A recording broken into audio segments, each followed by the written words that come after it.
En el Palacio Nacional de México y vamos a iniciar la conferencia de prensa diaria sobre la situación epidemiológica del nuevo coronavirus SARS-CoV-2 que causa la pandemia de la enfermedad COVID. Hoy vamos a tener tres elementos. Uno es el informe técnico que presentaré a continuación. También nos acompaña nuevamente el doctor Gustavo Reyes Terán, que todos recordarán que el doctor Gustavo Reyes Terán es el comisionado coordinador de los Institutos Nacionales de Salud, además de ser un investigador nacional del más alto nivel, especialista en enfermedades infecciosas. Él es infectólogo. Y nos acompaña también el doctor Ricardo Cortés Alcalá, director general de Promoción de la Salud. Vamos a empezar con el informe técnico y después el doctor Reyes Terán presentará.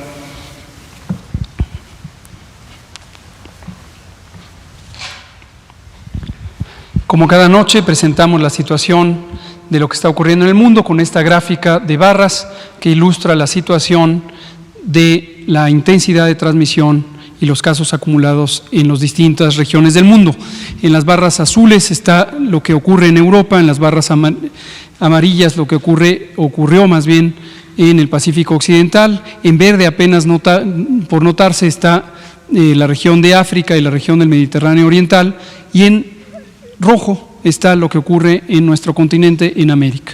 Más de 2.241.000 casos se han acumulado desde el inicio de la epidemia en los primeros días de enero y 1.107.000, que son el 49%, son quienes han tenido la enfermedad en los últimos 14 días. Pueden notar, como lo decimos todos los días, que esta proporción ha ido disminuyendo. Esto es porque estamos apreciando ya que la epidemia en la región europea está en una fase, en algunos países ya en declive, en otros ya en una fase de estabilidad, donde ya no se están agregando una cantidad importante de personas enfermas en las últimas 2 semanas. Y llegará el punto en donde, conforme crezca la epidemia en la región de América, posiblemente este porcentaje volverá a repuntar porque estaremos en una epidemia activa. La letalidad global lentamente va ascendiendo en los distintos países. La siguiente. De lo que ocurre en las últimas 14 días, tenemos ya desde ayer que la región de América tiene una mayor frecuencia de casos recientes comparado con la región europea y desde luego comparado con los demás continentes. La siguiente. México. La situación en México. Desde el primer caso que se presentó el 28 de febrero, hemos acumulado 8.261 casos acumulados, personas que se ha confirmado la infección por COVID, y muy desafortunadamente 686 personas han perdido la vida por esta enfermedad. Tenemos también que casi 50.000 personas han sido estudiadas y, como hemos indicado, el mapa cada vez está en los colores que representa un mayor número de casos confirmados en las distintas entidades federativas, aunque existe un predominio en las zonas metropolitanas, también en ciudades de tamaño intermedio se presenta transmisión y por eso se han pintado de este color amarillo o rojo los distintos estados con transmisión más importante. Veremos en unos momentos el mapa municipal para apreciar también la distribución en pequeños territorios. La siguiente. Para verlo en gráfica de barras, despunta la Ciudad de México por ser la región más poblada del país y desde luego también con la mayor cantidad de casos. En la siguiente lo que podemos ver es la representación por la incidencia, es decir, comparando adecuadamente, porque tenemos poblaciones de distinto tamaño, tenemos que dividir el número de casos registrados entre la población de cada territorio de interés. Eso da una medida que se llama incidencia acumulada y eso sí nos permite comparar distintas poblaciones de distinto tamaño en términos de la intensidad de la ocurrencia de los casos. No ha habido cambios significativos en los últimos días y esta es la misma idea que hemos estado transmitiendo por lo menos en los últimos 12 días de que la zona metropolitana del Valle de México, las zonas metropolitanas de Guadalajara y Monterrey, así como las zonas más pobladas en la península de Baja California y en el estado de Quintana Roo es donde encontramos mayor transmisión. La siguiente. Igualmente, cuando lo vemos en una gráfica de barras para poder comparar de manera directa o fácil en términos cuantitativos la incidencia acumulada en estos lugares, vemos la Ciudad de México que predomina, después las Baja Californias, después Quintana Roo y después el resto de las entidades federativas. La siguiente. Aquí está el mapa municipal. Les recuerdo que este mapa es parte de los datos abiertos del gobierno federal. Todo mundo puede hacer uso de este mapa, acceder a él y encontrar las bondades de su visualización. En el mapa en tiempo real, que se puede consultar en la página que está aquí abajo, hemos puesto ya todo en el sitio de gobierno de coronavirus.gov.mx, /datos, y este mapa es interactivo con pasar el cursor por cada uno de los municipios, se sobresale una ficha que indica la cantidad de casos confirmados. La siguiente, por favor. La distribución por edad, mismo mensaje. Las personas adultas mayores tienen una mayor proporción de casos o de personas enfermas que necesitan hospitalización, por eso las barras amarillas que representan a las personas con hospitalización o que requieren hospitalización sobresalen sobre las barras verdes para cada una de las categorías de edad mayores a 60 años. Por debajo de 60 años predominan los casos leves, pero también tenemos respecto a otras regiones del mundo una mayor cantidad de casos graves en adulto joven, y esto es producto de la grave, grande y larga epidemia de obesidad, sobrepeso, diabetes, hipertensión y las demás enfermedades crónicas, todas ellas asociadas a más de 4 décadas de mala alimentación, y hemos dicho, no solo ahora con COVID, sino desde hace mucho tiempo, está documentado científicamente que la mala alimentación no depende solo de la voluntad de las personas de lo que quieren y deciden comer, sino depende fundamentalmente de un exceso de oferta de alimentos de baja calidad, de muy alto poder calórico, muy bajo valor nutricional, y esto es lo que condiciona la dieta de las personas en México, porque hay un mayor acceso a los alimentos y las bebidas azucaradas que tienen muy bajo valor nutricional, pero muy alto poder calórico. Ese es el motor principal de la epidemia de obesidad, sobrepeso y diabetes en México. La siguiente. De acuerdo a la condición clínica de las personas al momento de su ingreso, tenemos esta cifra que ha variado muy poco. 5.6% de personas al momento de su ingreso requieren intubación, esto quiere decir se encuentran en condiciones de importante gravedad y requieren apoyo mecánico ventilatorio, y lo que ha variado un poco ha ido aumentando el número de personas hospitalizadas graves que no requieren aún terapia intensiva. Les recuerdo, esto lo hemos comentado algunas veces, y el doctor Reyes Terán, quien hoy nos va a hablar precisamente de la dinámica de hospitalización y del avance de los planes de reconversión en la zona metropolitana, en particular en los hospitales federales, nos comentará de este fenómeno en donde estas personas que llegan graves y se hospitalizan, una proporción de ellas finalmente termina requiriendo ventilación mecánica asistida. Afortunadamente, la gran mayoría de ellas se empiezan a recuperar, pasan a estadios menos graves y eventualmente pueden darse de alta. La siguiente. Cuando vemos los casos sospechosos y los casos confirmados, les dejamos esta información que quedará grabada en la transmisión. No entro en ningún detalle ahora, ayer hablábamos de esto, simplemente para indicar que las personas que se clasifican desde el punto de vista clínico epidemiológico como casos sospechosos, lo único que les distingue de los casos confirmados de COVID es que se hizo una prueba de laboratorio y quedaron como negativas, es decir, no tienen COVID, y entonces se clasifican o como confirmados o como descartados. Pero su condición clínica se identifica desde que son casos sospechosos y son personas que pueden tener enfermedad leve, con fiebre, tos, dolor de garganta, dolor muscular, escurrimiento nasal y enrojecimiento de los ojos, o bien personas que requieren hospitalización porque tienen un síndrome clínico que ayer comentábamos, que es la neumonía. La neumonía es la característica fundamental de la enfermedad COVID grave.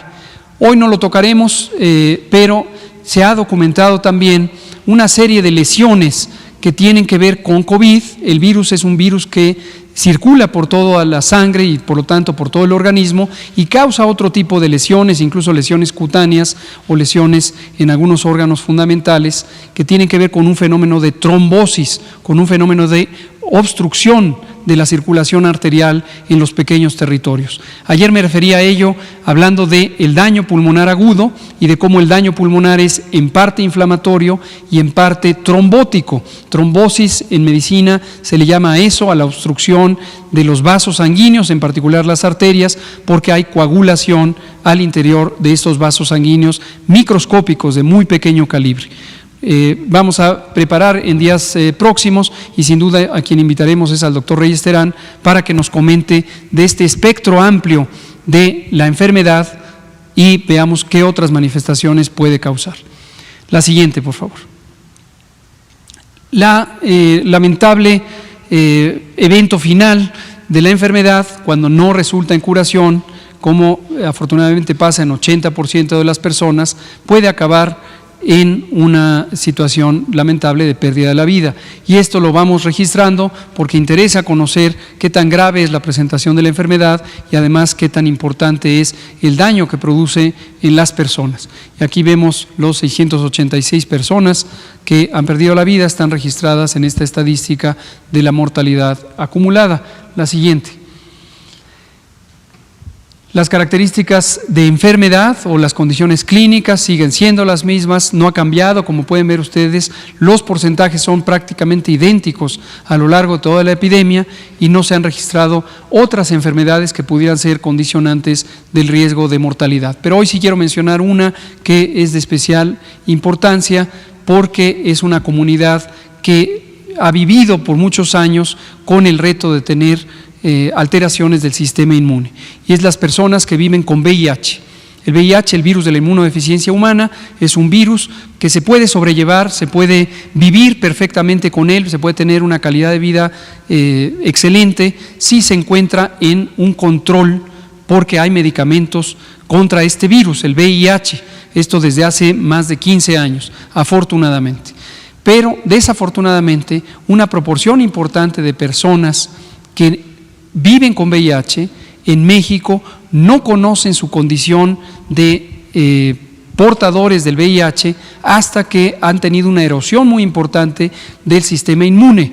Esto quiere decir, el virus VIH, el virus de la inmunodeficiencia humana, daña directamente el sistema inmune, en particular un grupo de células que se conocen como linfocitos CD4, y esta es una de las alteraciones principales que produce inmunosupresión. Sabemos por estudios que se han hecho en múltiples ocasiones en México que hasta la mitad de las personas que viven con VIH desconocen que viven con VIH y lo conocen solamente cuando se presentan por primera vez a una unidad médica porque tienen alguna de estas enfermedades llamadas médicamente infecciones oportunistas o enfermedades oportunistas. Aunque COVID no está considerada como tal una enfermedad oportunista que contribuya a la definición de la enfermedad que produce el VIH, que es el SIDA, el síndrome de inmunodeficiencia adquirida. El comportamiento es igual. Eventualmente COVID se integrará seguramente a la lista de infecciones oportunistas que puede presentar una persona que vive con VIH. Entonces, hoy domingo, 19 de abril, quiero recordar la importancia de realizarse la prueba de VIH en las distintas comunidades que se conoce tienen una mayor frecuencia de infección por VIH. Y es muy importante porque los recursos para realizarse la prueba en México son gratuitos, están a disposición por parte del gobierno federal, los gobiernos estatales, en distintas unidades de salud, también para las personas aseguradas, y es muy importante que se identifique tempranamente la condición de portador del VIH y en caso de que hubiera una erosión importante del sistema inmune, desde luego tomar las precauciones debidas. Desafortunadamente hemos tenido algunas personas con VIH que han perdido la vida directamente como causa del COVID. La siguiente. 3 bloques de edad, solamente para ilustrar la gran diferencia de letalidad y mostrar que a pesar de que el número de personas que han perdido la vida pudiera ser semejante en el intervalo de edad de 25 a 59 años, la mortalidad o la letalidad, que es el porcentaje de personas que mueren entre aquellas que tienen COVID, es mucho mayor en personas mayores de 60 años. Y aquí hemos tenido algunos casos, esto ya lo comentamos, es un caso, afortunadamente solo uno hasta el momento, pero no deja de haber la posibilidad de que personas menores de 25 años que tienen otras condiciones de riesgo, en particular la inmunosupresión, por distintas causas, pudieran también tener este desenlace. La siguiente. La letalidad, cuando comparamos a los estados, está dispersa, tenemos letalidades amplias y letalidades no tan grandes. Y ayer quisimos destacar que esta letalidad grande en algunos estados, tomemos por ejemplo el primer tercio de los estados que están aquí en la lista, pudiera reflejar retraso en la demanda de servicios de salud. En su momento vamos a tener el enorme reto de poder dedicarle una cama, un ventilador, un equipo médico, los insumos a todas las personas que pudieran llegar enfermas en condición grave. Pero en este momento, salvo algunas regiones del país, no tenemos una saturación absoluta de los hospitales. Entonces, cuando en estas fases estamos viendo letalidades grandes, lo que nos hace pensar es en que hay un retraso en la demanda de servicios de salud. Y este es un llamado que quiero hacer hoy nuevamente a las personas y a los familiares de las personas que pudieran presentar los síntomas de COVID, fiebre, tos, dolor de garganta, más dolor de cuerpo, irritación de los ojos o enrojecimiento de los ojos, escurrimiento nasal. Si tienen alguna de las condiciones de riesgo, mayor de 60 años, mujer embarazada o padecen enfermedades crónicas, diabetes, hipertensión, obesidad, tabaquismo, enfermedad pulmonar, enfermedad cardíaca crónicas, tienen que evaluar tempranamente desde el punto de vista de medicina a las personas. Es decir, acudir a la unidad de salud. No se esperen. Todos los demás, quien no tenga enfermedades crónicas, no sea mayor de 60 y no sea una mujer embarazada, no necesita ir a los servicios de salud, pero sí quienes tienen riesgo de complicarse. Porque en la medida en que se atiendan tempranamente, existe la posibilidad de más tempranamente atender las complicaciones. Y esto puede ayudar a reducir la mortalidad. La siguiente. Cuando lo vemos en términos de mortalidad, que es el impacto que tiene sobre la población en respecto a la cantidad de personas que viven en un territorio y las personas que desafortunadamente fallecen por COVID, lo vemos también una distribución muy heterogénea. La siguiente. Esta no la comento hoy, ya la comenté ayer, es la proporción de personas que teniendo la condición de sospechosos, casos sospechosos de COVID, se les hace la prueba y resultan positivas, una quinta parte. Esto va a ir cambiando a lo largo de las semanas y la información se actualizará cada semana. Cuando no haya nada que reportar, no pondremos ya la diapositiva. La siguiente. Finalmente, hemos integrado en una sola diapositiva las curvas que solíamos presentar porque nos interesa que vean en perspectiva el tamaño de cada conjunto de evolución de la enfermedad. Aquí están las personas que están sanas y luego presentan los síntomas de COVID, son casos sospechosos, se les realizan pruebas, puede ser que se confirma y son casos confirmados de COVID o se descarta y son personas que no tienen COVID. Quien tiene COVID finalmente tiene una evolución favorable en la mayoría de los casos, 80% se autolimita la enfermedad, se quita sola por efecto del sistema inmune y 15% requiere hospitalización, 5% puede requerir la terapia intensiva. Finalmente, tanto las personas con enfermedad leve, que en su mayoría son quienes se recuperan rápido, pero también una proporción no despreciable de personas con enfermedad grave, aunque tardan mucho más, pueden recuperarse. Y esto se ve en la curva anaranjada, que donde tenemos los casos sospechosos acumulados, son los que llegan de origen, luego tenemos los casos positivos acumulados, los casos confirmados en la curva roja, tenemos también los casos que se han recuperado y desafortunadamente las personas que han perdido la vida. Entonces, de este conjunto, que son los casos confirmados, se pueden distribuir al paso de 14 días en los casos leves, varios días más, hasta semanas, en las personas con enfermedad grave, en recuperados o en defunciones en alguno de los dos conjuntos. Me parece que es la última. ¿Sí? ¿Quedan dos más? Bueno, sí. Bueno, es lo mismo. Aquí quisimos hacer un detalle. Son los casos recuperados, aparecen en la línea de color aguamarina en la gráfica anterior para poderlos ver de manera más clara. Ahí está la suma, 3.087 casos, que alguno de ustedes me preguntaba ayer de manera específica. Y aquí, la curva epidémica, tenemos los nuevos casos confirmados, 764, es un incremento de 10% con respecto a lo que había el día previo, y este porcentaje, aunque se mantiene estable, es un porcentaje de un conjunto mucho mayor de casos, y esto es lo que nos da el crecimiento exponencial.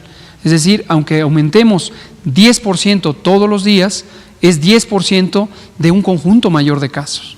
Y esto quiere decir que la epidemia sigue activa. Y cierro con esto, recordarles que aunque hemos dicho que ya definimos una respuesta positiva, que pudimos estimar una respuesta positiva a las medidas de mitigación, la epidemia no se ha acabado. Entonces no hay que confundirnos pensando con que la epidemia ya se acabó, ya podemos volver a las actividades normales. No, de ninguna manera. Por esa razón decidimos que se extiende hasta el 30 de mayo, el periodo de sana distancia, la Jornada Nacional de Sana Distancia. De ninguna manera piensen que la epidemia ya va de bajada, ya va de salida, ya tenemos pocos casos. No, la epidemia está justamente en su fase de aceleración, como se ve en esta gráfica. Esto no es algo que nos agrade a nadie. Y por eso desde la fase 2, aquí implantamos las medidas de sana distancia, precisamente porque este es el momento de máximo efecto positivo en la reducción de los contagios. Pero los contagios van a seguir, y lo que tenemos que lograr es que sean en menor velocidad, para que esta curva se vaya aplanando cada vez más. La oportunidad no se ha perdido, la oportunidad es continua. Quédense en casa, quédate en casa, sigue vigente y seguirá vigente hasta el 30 de mayo. Gracias. Doctor Reyes Terán, por favor. Buenas noches y muchas gracias, doctor Hugo López-Gatell. Quiero presentarles, si me pasan la primera, por favor. Bien. Solo para recordarles de la atención médica a los pacientes con COVID. Saben bien, los pacientes con síntomas leves o moderados, el aislamiento domiciliario es el tratamiento que debe darse y con las medidas de salud pública que hemos insistido y repetido una y otra vez.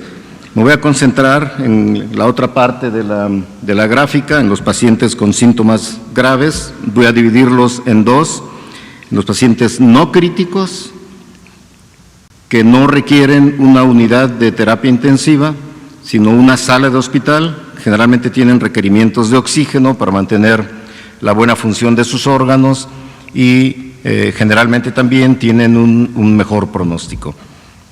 En la otra parte, que también quiero enfatizar, es la de los pacientes en estado crítico. Son los pacientes más graves que requieren de una unidad de terapia intensiva, y esa unidad de terapia intensiva significa en su unidad fundamental un cuarto que debe tener ciertas características. No es cualquier cuarto, es un cuarto donde el paciente seguramente va a estar intubado, va a requerir una ventilación mecánica asistida por un aparato y por tanto requiere un ventilador, requiere un monitor de sus signos vitales y de otros parámetros, tanto respiratorios como hematológicos. Requiere de bombas de infusión, por lo menos 4 o 5 por cada paciente, para infundir medicamentos para tratar de mantenerlo estable, con un estado de salud lo más estable posible. Recuerden que tiene disfunción de sus órganos y de otros accesorios como un videolaringoscopio que permite una intubación con mayor precisión y sin exponer al personal de salud que lo está realizando. Como requisitos generales, es importante también recordar el uso de los médicos o del personal médico y el personal de enfermería en estos cuartos, de los equipos de protección personal, muy especiales también, y bajo la premisa, en todo el contexto que les he contado, con relación a la atención hospitalaria médica de COVID-19, es que otros pacientes con otros diagnósticos no sean desatendidos.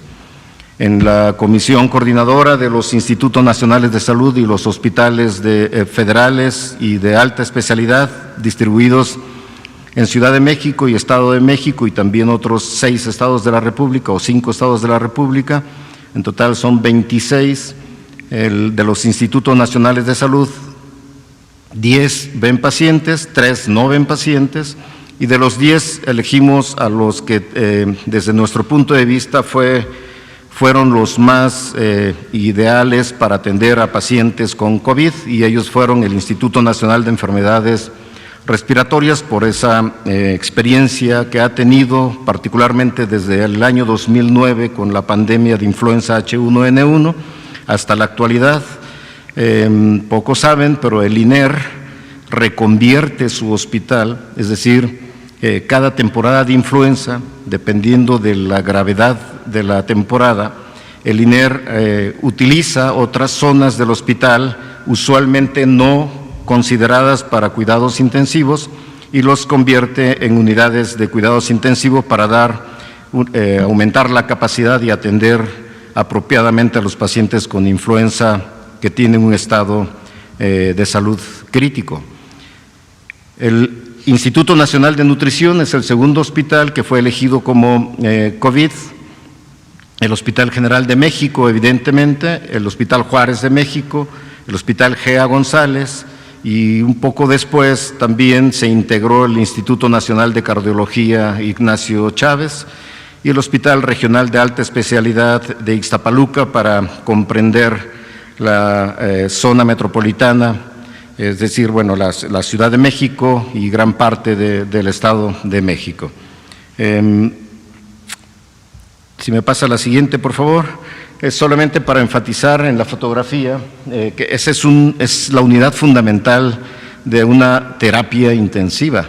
Es el paciente muy grave, en estado crítico, debe haber ventilador, monitor, bombas de infusión, ultrasonido, video, laringoscopio, etcétera, y todo protocolizadamente para poder tratar a un paciente en estado crítico. Y muy importante, personal médico y de enfermería altamente capacitados para la atención y para el manejo de los equipos y de toda la infraestructura dentro del cuarto de esta unidad fundamental de la terapia intensiva. En un porcentaje bajo de pacientes hay falla renal, falla de la función renal. Y entonces es importante que dentro de una unidad de terapia intensiva se cuente también con los equipos para utilizar la hemodiálisis en el caso que sea necesario. Muy bien.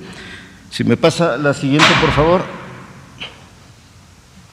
La reconversión hospitalaria en estos hospitales que les nombré, bueno, voy a aprovechar para agradecer a los directores generales, y no solamente a los directores generales, sino también a los directores de área, sobre todo los directores médicos, los directores de enseñanza, los directores de administración y sobre todo al personal médico y muy particularmente a los médicos residentes de los hospitales COVID que están atendiendo directamente a cada uno de los enfermos en estado crítico y que han sido capacitados para poder utilizar los equipos de protección personal y obviamente altamente calificados y capacitados para dar la mejor atención clínica, la atención médica a los pacientes con COVID-19. No solamente a ellos, también al personal de enfermería,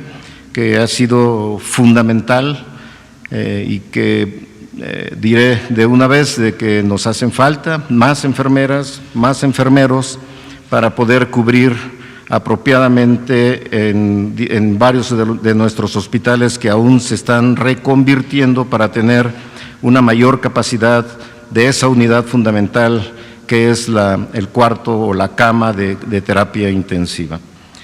Les muestro aquí los datos que tenemos hasta este momento. Las camas de terapia intensiva totales disponibles con esa unidad fundamental son 526 y aumentando. El martes recibiremos 150, en total 200 ventiladores y monitores. 150 de ellos se irán para los hospitales de Ciudad de México y Estado de México, repartidos en 60 en el Hospital General de México, 50 en el Hospital Regional de Alta Especialidad de Ixtapaluca, 25 en el INER y 15 en el Instituto Nacional de Ciencias Médicas y Nutrición Salvador Subirán, para un total de 150 ventiladores y monitores. Esta distribución se hizo de acuerdo a la capacidad instalada, a la capacidad de reconversión que tiene cada uno de los hospitales para incrementar el número de camas hasta un total de 526 más 150. En las camas ocupadas hasta hoy a mediodía más o menos, son 449 personas en estado crítico. Camas disponibles, solamente 77, pero incrementen a esos 150 camas más que serán reconvertidas y espero que a partir del martes o miércoles de la próxima semana. Estamos considerando, por si ven alguna discordancia con los números que hemos presentado previamente, a pacientes con sospecha y pacientes confirmados de COVID. Es importante que lo tengan muy claro. No voy a considerar en este momento la capacidad del Instituto Mexicano del Seguro Social, del ISSSTE, de SEDENA, CEMAR y PEMEX, que son otras instituciones, incluyendo también los hospitales privados, que tienen también un número de camas de terapia intensiva como capacidad instalada y que también están reconvirtiendo para tener una mayor capacidad de atención, mayor número de camas de cuidados intensivos. Si me pasa la siguiente y la siguiente, por favor. La otra más.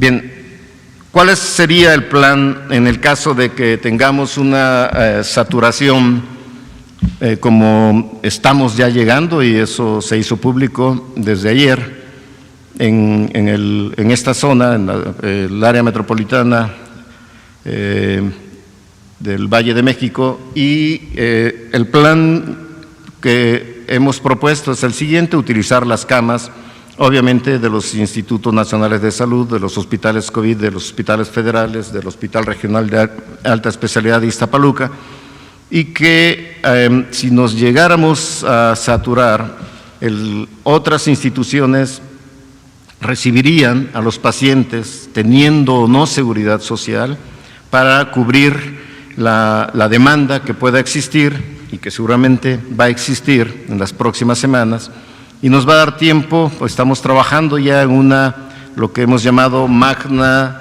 reconversión hospitalaria.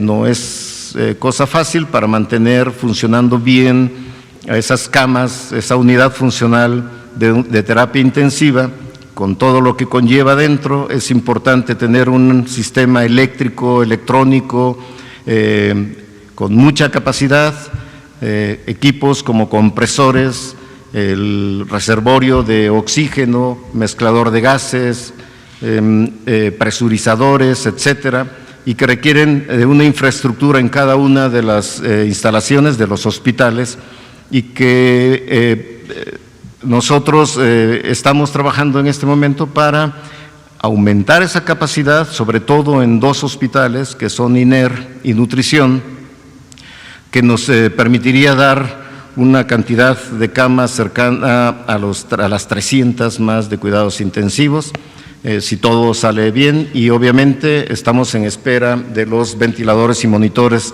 que son fundamentales para cerrar el círculo y tener realmente esa capacidad máxima que podríamos tener para atender a los pacientes con COVID. Pienso que suficiente por ahora. Correcto. Hugo. Gracias. Muchas gracias, Dispuesto doctor a las preguntas. Reyes Terán.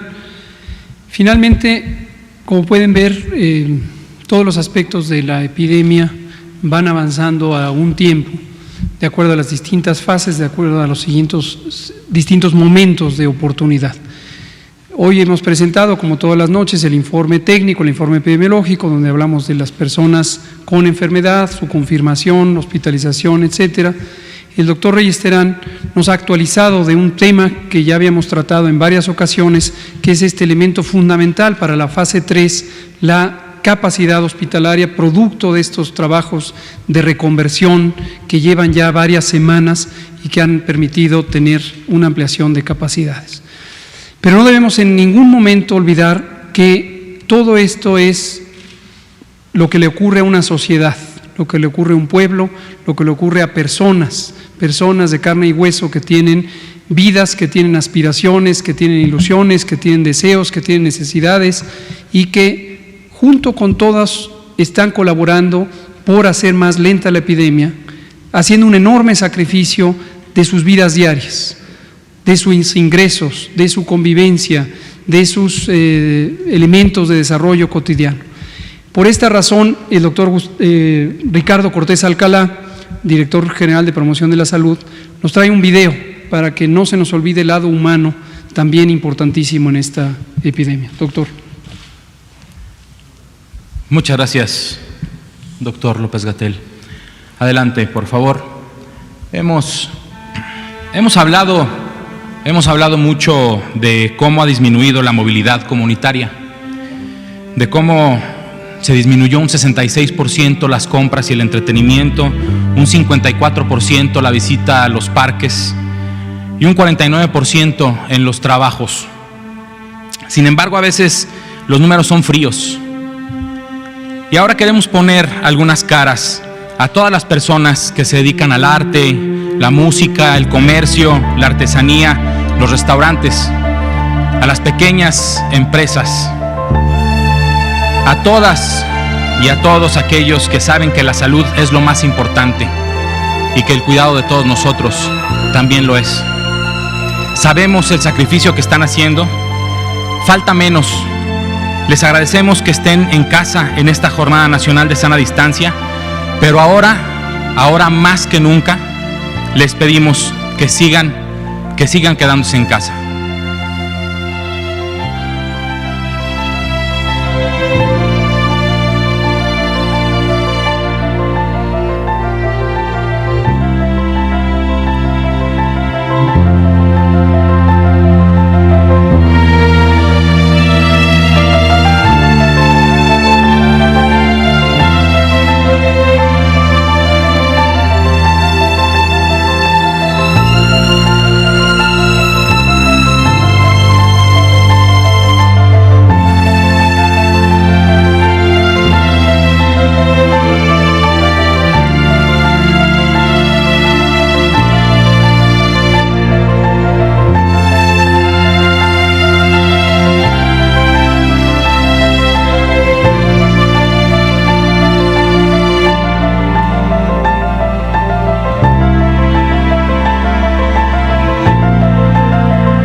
Vamos bien y vamos a terminar mejor. Muchas gracias.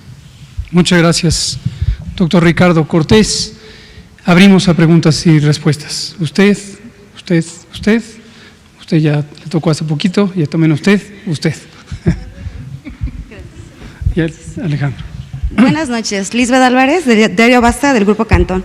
Doctor, ya hace semanas que se pidió a la ciudadanía que use cubrebocas, sobre todo en el transporte público. Sin embargo, hay varias personas que traen un tipo de tela, es decir, mascadas, inclusive bufandas. No sé esto qué tan factible sea. Y mi siguiente pregunta es, ¿cuántas personas con VIH han muerto por COVID? Gracias. Gracias.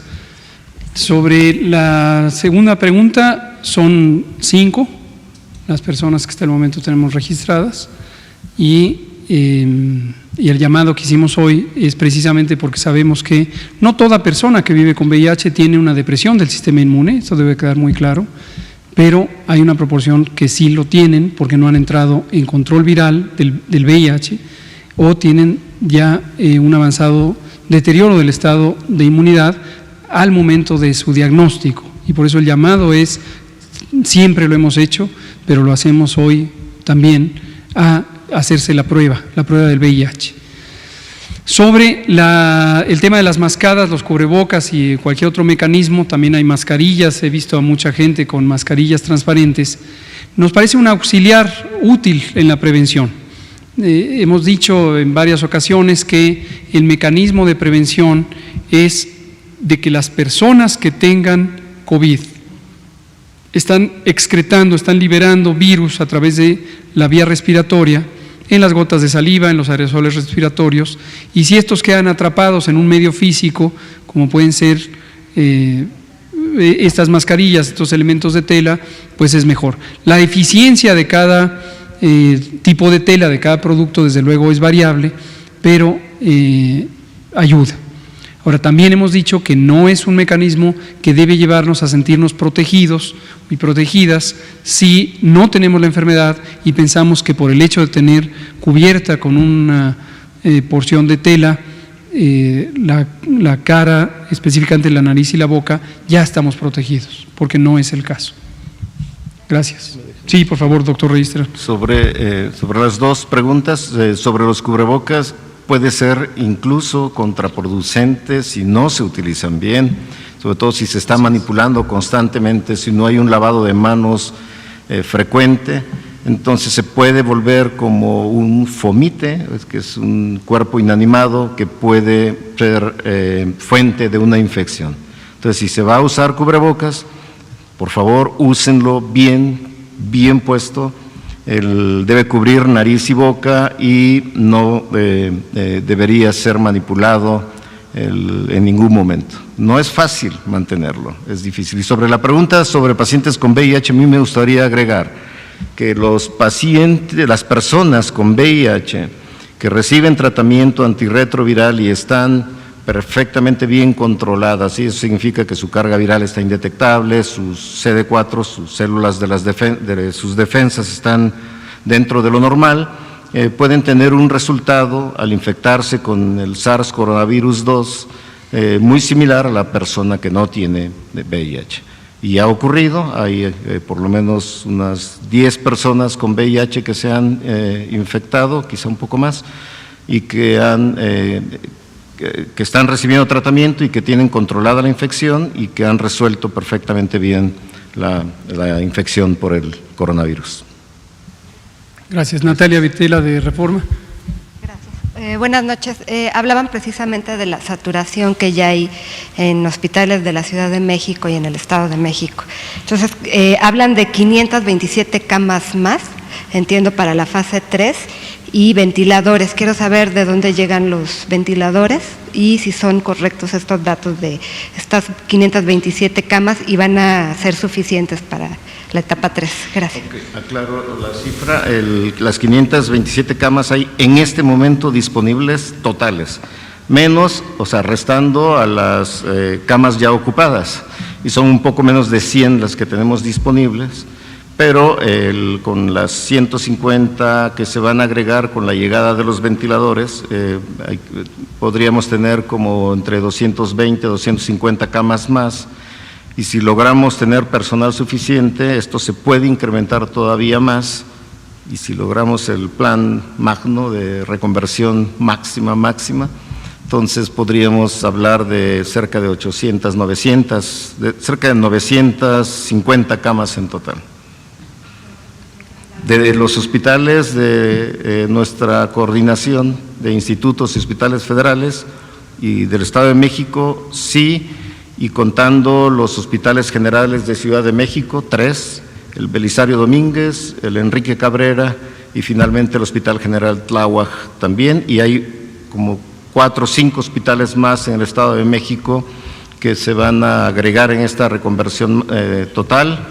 y sin contar las camas que se encuentran disponibles y las que se van a reconvertir o se están reconvirtiendo por parte del Instituto Mexicano del Seguro Social, del ISSSTE, de Pemex, de la Secretaría de Marina y la Secretaría de la Defensa Nacional.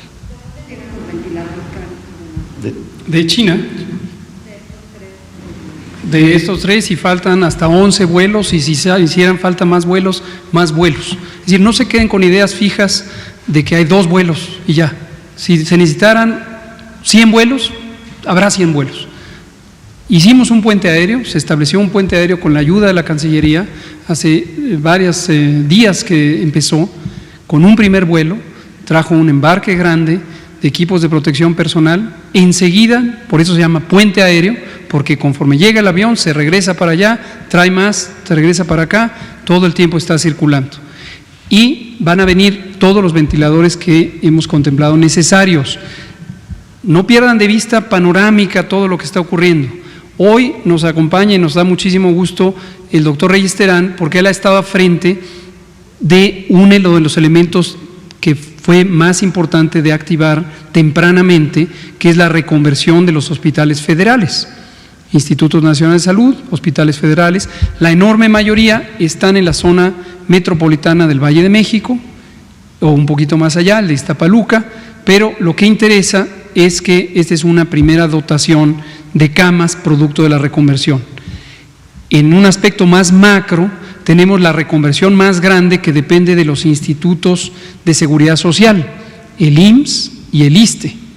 Y aquí sus directores generales, el maestro Zoe Robledo Aburto y Luis Ramírez, están coordinando la reconversión de estos 2 institutos, y esto abarca todo el territorio nacional. Para que esa reconversión sea efectiva, en cada una de las entidades federativas se coordina con la autoridad sanitaria de cada uno de los estados. Además, tenemos el convenio que se firmó con el sector privado para tener una dotación adicional de camas. Además, tenemos algunas experiencias concretas de colaboración, por ejemplo, aquí en la Ciudad de México, con el Centro Banamex como un centro especial reconvertido para la atención. Es decir, todo esto es muy grande. Cada vez que vean un pedacito, no se pierdan de vista el todo. Recuerden lo que hemos dicho de todo lo demás.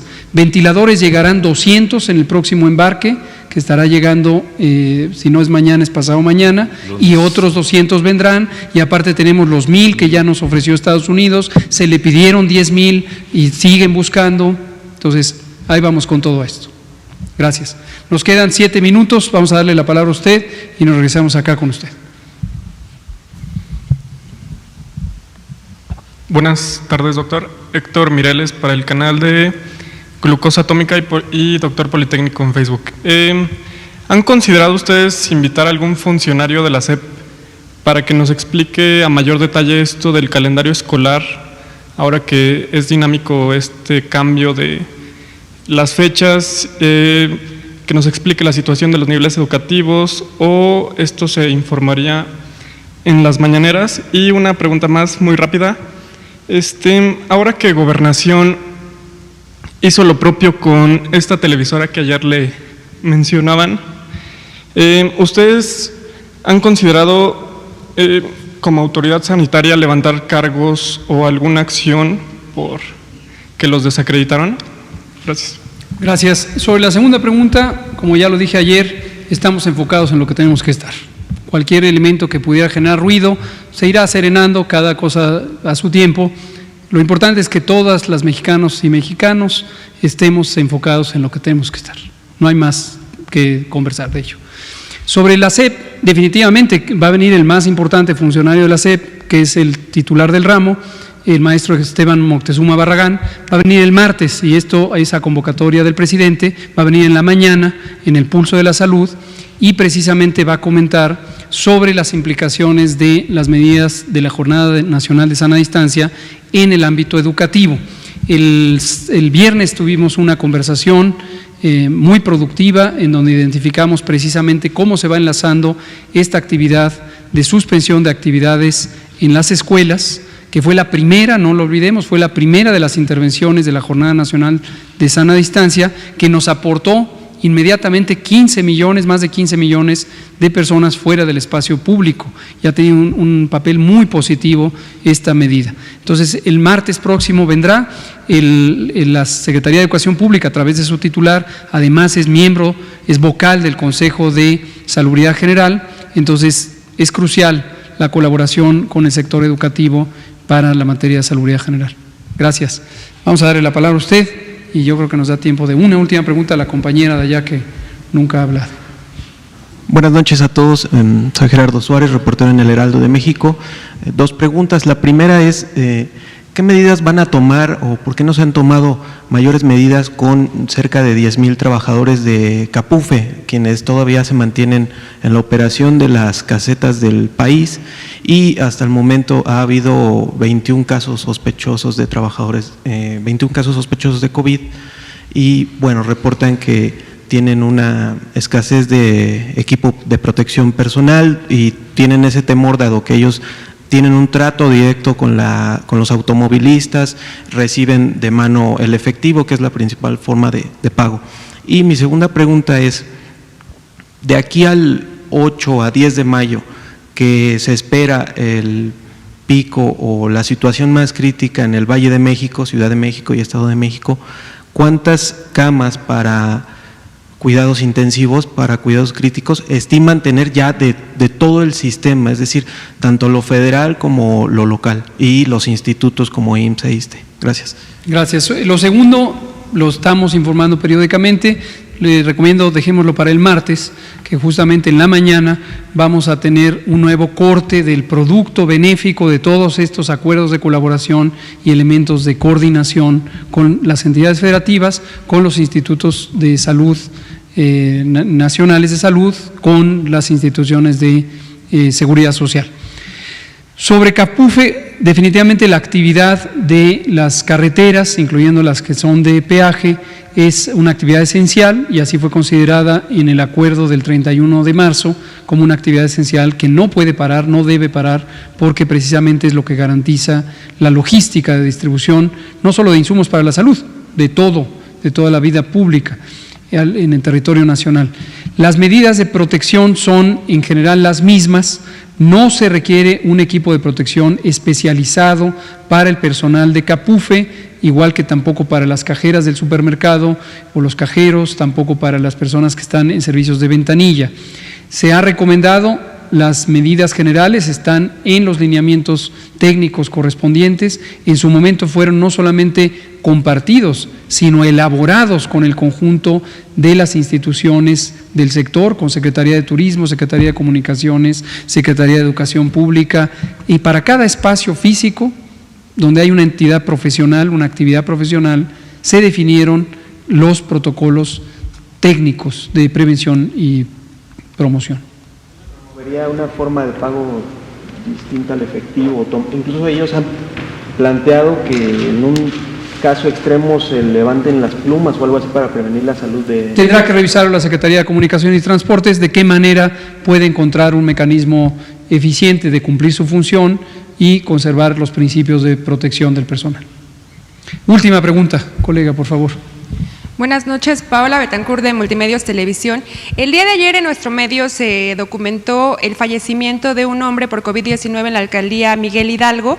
Este hombre comenzó con síntomas leves, atendió esta medida justamente de quedarse en casa y se fue agravando. Sus familiares refieren que llamaron a una ambulancia, pero esta ambulancia tardó tanto que ya cuando llegó pues el hombre había fallecido.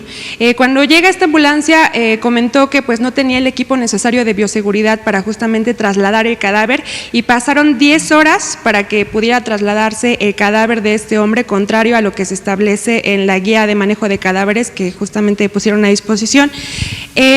También, por otra parte, no se le dio seguimiento, digamos, a los familiares de este paciente confirmado, porque de hecho le realizaron la prueba a este paciente, tenía COVID-19, no se les dio seguimiento como pacientes sospechosos según los familiares, tampoco se llevó a cabo una sanitización del domicilio. Mi pregunta es si tienen algún registro de cuántos pacientes están falleciendo en sus domicilios, por qué razón podría ser y bueno, si hay algún protocolo justamente para cuando se lleve a cabo estos decesos en los domicilios de las personas.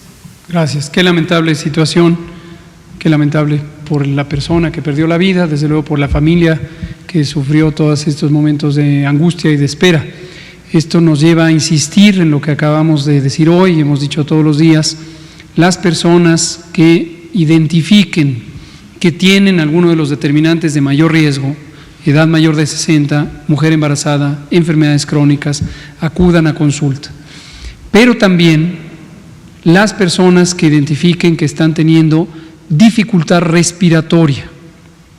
Hemos periódicamente recordado este fenómeno de la dificultad respiratoria. No confundir dificultad respiratoria como un fenómeno en el que siento la nariz tapada, me siento incómodo, con que no puedo respirar porque me siento incómodo. No, eso no es dificultad respiratoria. Dificultad respiratoria es un término médico que habla de la sensación de que es insuficiente la respiración. Manifestaciones comunes de la dificultad respiratoria son fatigarse con esfuerzos mínimos. Camino en el pasillo de la casa y ya me fatigué. O también el respirar más aceleradamente. La respiración acelerada, la percepción de que la respiración es acelerada es relativamente fácil de identificar y eso habla de dificultad respiratoria. El hacer un mayor esfuerzo para respirar. Tener que respirar intensamente porque eso se percibe que no se está teniendo suficiencia del aire. Incluso el desplazamiento de las comisuras de los labios por tener que aspirar con mayor intensidad. Esos son signos clínicos de dificultad respiratoria. La palidez es un signo clínico de dificultad respiratoria.